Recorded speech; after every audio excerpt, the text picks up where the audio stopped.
കണ്ണൂർ ആന്തൂരിലെ UDF പ്രവർത്തകർക്കെതിരെ case. നാമനിർദ്ദേശ പത്രികയുമായി ബന്ധപ്പെട്ട തർക്കത്തിനിടെ ഭീഷണിപ്പെടുത്തുന്ന പരാതിയിലാണ് കേസ്. കൃഷ്ണൻ KPയുടെ പരാതിയിലാണ് കേസ്.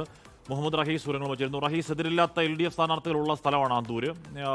അപ്പോൾ അവിടെ UDF പ്രവർത്തകർ ആരെ ഭീഷണിപ്പെടുത്തിയെന്നാണ് കേസ്. റഹീസ്, ഹാഷ്മി, അങ്ങനെ എതിരില്ലാതെ ഒരു LDF സ്ഥാനാർത്ഥി ജയിച്ചു കയറുന്ന സാഹചര്യം ഉണ്ടായ ഒരു വാർഡിൽ തന്നെയാണ് ഇപ്പോൾ ഈ പ്രശ്നമൊക്കെയും ഉണ്ടാകുന്നത്, ഈ പരാതിയൊക്കെയും ഉയർന്നു വരുന്നത്.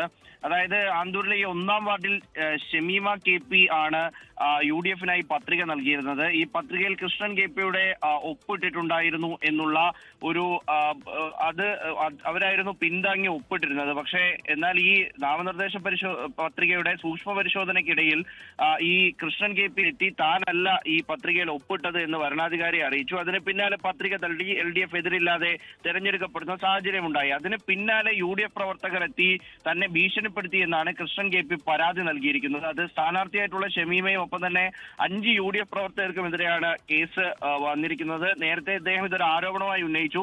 കഴിഞ്ഞ ദിവസം ഒരു പരാതി നൽകി. ഇന്നെന്തായാലും പോലീസ് അതിൽ FIR ഇട്ടിട്ടുണ്ട്. പ്രത്യേകിച്ച് ആന്തൂരിനെ എടുത്തു പറയുകയാണെങ്കിൽ 5 ഇടങ്ങളിലാണ് LDFന് എതിരില്ലാത്തത്. അപ്പോൾ അതിന് പിന്നാലെ ഇപ്പോൾ UDF സ്ഥാനാർത്ഥികളായി നിന്നവർക്കെതിരെ കൂടി കേസുകൾ വരുന്ന സാഹചര്യം ആന്തൂരിലുണ്ട്. അതിൽ LDF ജില്ലാ സെക്രട്ടറി അടക്കം, CPMന്റെ ജില്ലാ സെക്രട്ടറി അടക്കം പറഞ്ഞിരുന്നത് ഈ വ്യാജ ഒപ്പിട്ടിട്ടാണ്, ഈ പിന്താങ്ങുന്നവരുടെ വ്യാജ ഒപ്പിട്ടുകൊണ്ടാണ് ഇവർ പത്രികയെല്ലാം സമർപ്പിക്കാറുള്ളത്.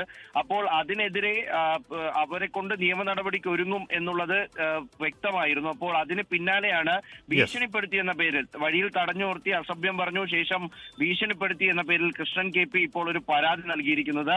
എന്തായാലും UDF കൃഷ്ണൻ KPയുടെ ഒപ്പിലായിരുന്നു ആ പത്രിക, UDFന്റെ പത്രിക. അപ്പോൾ അത് അവിടെ വന്നപ്പോഴേക്കും എന്റെ ഒപ്പമില്ലാന്ന് കൃഷ്ണൻ KP പറഞ്ഞു. അപ്പൊ അങ്ങനെ പ്രശ്നമുണ്ടായി. ഈ കൃഷ്ണൻ KPയെ ഭീഷണിപ്പെടുത്തി എന്ന രീതിയിലുള്ള കേസിലാണ്, പരാതിയിലാണ് കേസ്. ലോകത്തെവിടെയായാലും ഏത് സമയത്തും 24 വാർത്തകളും ഓഗ്മെന്റഡ് റിയാലിറ്റി പാക്കേജുകളും എക്സ്പ്ലെയിനറുകളും വിശദമായി കാണാൻ ഞങ്ങളുടെ YouTube ചാനൽ നിങ്ങൾക്ക് സബ്സ്ക്രൈബ് ചെയ്യാം.